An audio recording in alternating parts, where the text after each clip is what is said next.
澳門教區成立450週年，捍衛生命人物短片系列1，為生命服務，賈內盧主教。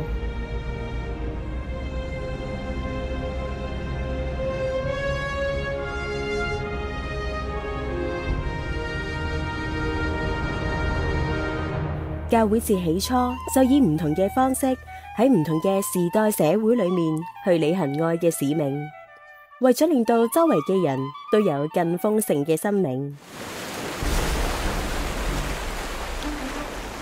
大航海時代連通咗東西方，澳門成為咗呢一條航路上面嘅貿易樞紐。繁華背後，貧困、疾病同埋不公依然存在。喺咁樣嘅時代裏面，好多天主教傳教士懷住夢想航向遠東，帶住神聖嘅使命，將天主嘅愛帶到世界嘅盡頭。佢哋踏上咗澳門呢一座小漁村，喺呢度播下愛嘅種子。澳門教區都喺呢一片土地上面誕生。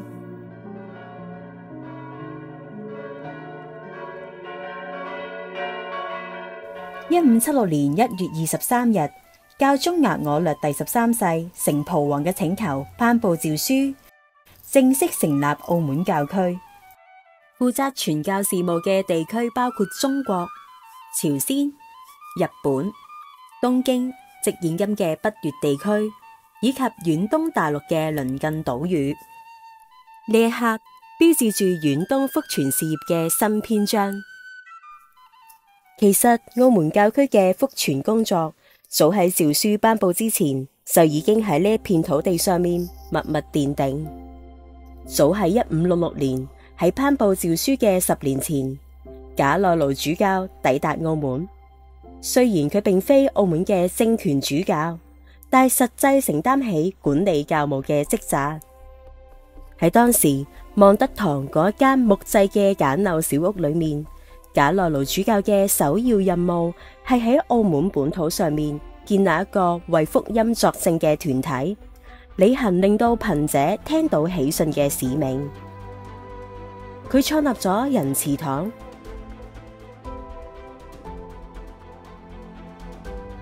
聖納菲醫院同埋聖拉匝祿麻風院。呢3所機構唔單止標誌住澳門醫療同埋慈善事業嘅開端，更加令到本地居民親身體會到天主嘅慈悲。佢哋唔單止聽到喜訊，更加體會到喜訊嘅真實性。而家就等我哋透過一個真實嘅故事嚟認識嗰個時代嘅福傳精神。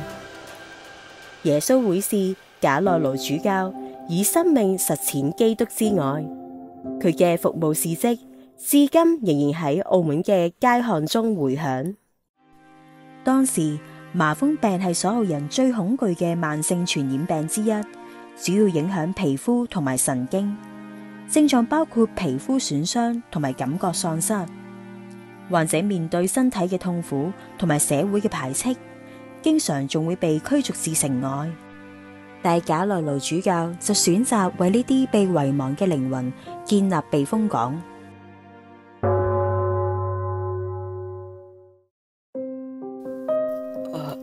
求下你啊，俾一啲食物俾我哋啊！你哋過嚟啊，唔使驚噶。主教大人啊，小心被傳染啊！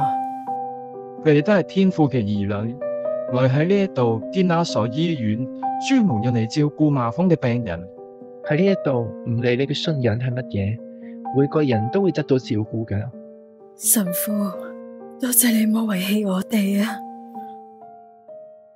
賈內盧主教喺天主嘅旨意下，喺佢嘅精神同埋職責方面一直都係表率，對教士同埋教徒佢哋十分和藹，同時對異教徒亦都十分友善，仲係安排佢哋到醫院中。嗰間醫院係佢為咗收留麻風嘅病人而建㗎，喺嗰個國家有好多麻風嘅病人。假洛盧主教建立嘅聖拉匝祿麻風院，成為咗澳門第一所專門收容麻風病人嘅醫院，不分國籍，不分信仰。望德堂所在區域因此被稱為風堂區，沿用至今。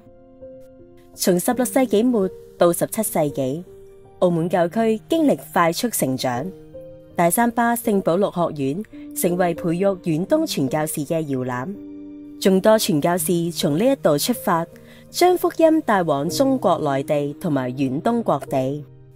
喺隨後嘅歲月裏面，一座座聖堂喺澳門各區拔地而起，成為居民信仰嘅家園。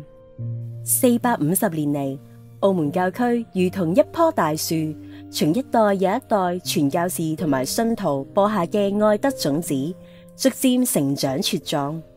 信仰嘅根深深咁樣扎喺呢一片土地，枝葉向住遠東延伸，令到天主嘅愛喺澳門、喺中國、喺整個亞洲生根發芽、開花結果。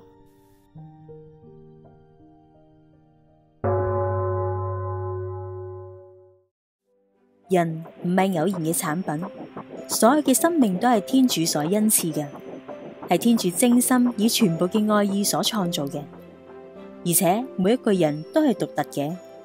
天主喺每個人嘅生命裏面都有佢獨特嘅計劃同埋使命，故此所有嘅生命都值得我哋去保護、栽培、滋養同埋尊重。天主嘅特性就係愛，愛係有對象嘅，有感情，亦都可以施之於行動。救主耶穌以身作則，闡釋只有透過愛先至可以令到生命成長。佢都如此委託俾佢嘅門徒，囑咐咗佢哋愛主、愛人如愛己嘅誡命。人聽從基督、學習基督嘅同時，天主邀請我哋同佢一齊去參與佢嘅創造，創造我哋自己、別人、家人、朋友嘅生命，創造我哋所屬嘅團體、社會、人類歷史嘅工作。上主的神臨於我身上，因為他給我付了油，派遣我向貧窮人傳報喜訊，向俘虜宣告釋放，向盲者宣告復明，使受壓迫者獲得自由，宣布上主恩慈之年。450年後嘅今日，當我哋途經聖堂嘅時候，係咪可以憶起呢一份愛嘅源頭呢？我哋要如何回應去守護每一個生命？